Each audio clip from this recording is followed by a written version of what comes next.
Assalamualaikum warahmatullahi wabarakatuh. Perkenalkan, nama saya Muhammad Agil Aspan dengan NIM D011937.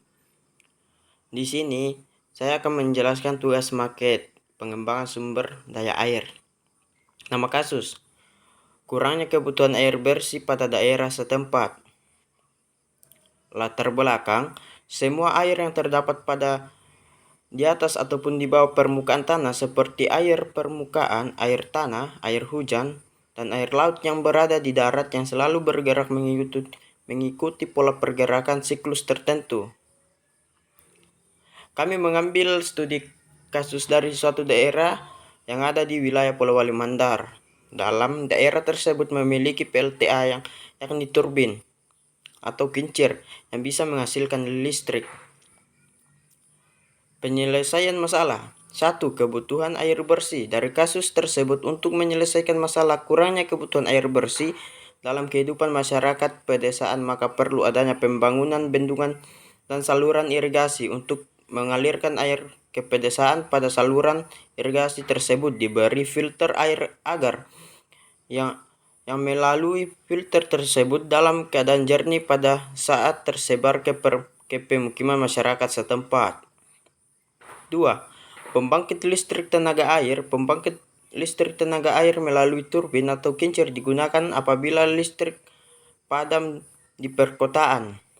Turbin atau kincir berfungsi apabila air dari bendungan tersebut mengalir ke sungai tersebut.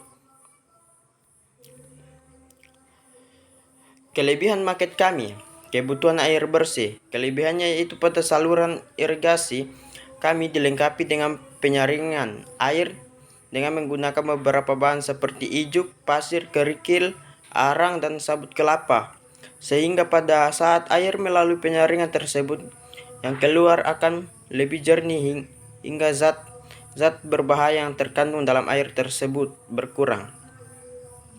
PLTA menggunakan turbin atau kincir. Apabila listrik pada wilayah tersebut padam, maka masyarakat setempat dapat menggunakan PLTA atau turbin sebagai alat penerang atau sumber listrik wilayah tersebut.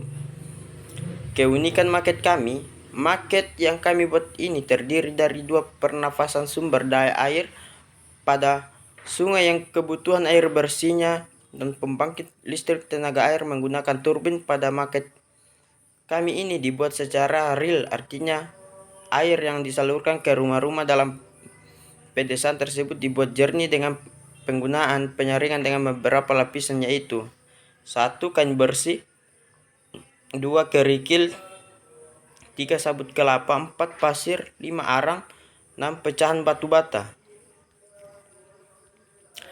Dan untuk maket pembangkit listrik tenaga air benar-benar dibuat secara nyata, artinya benar-benar dapat menghasilkan listrik untuk kemudian dialirkan ke rumah masyarakat untuk penerangan dan lain-lain.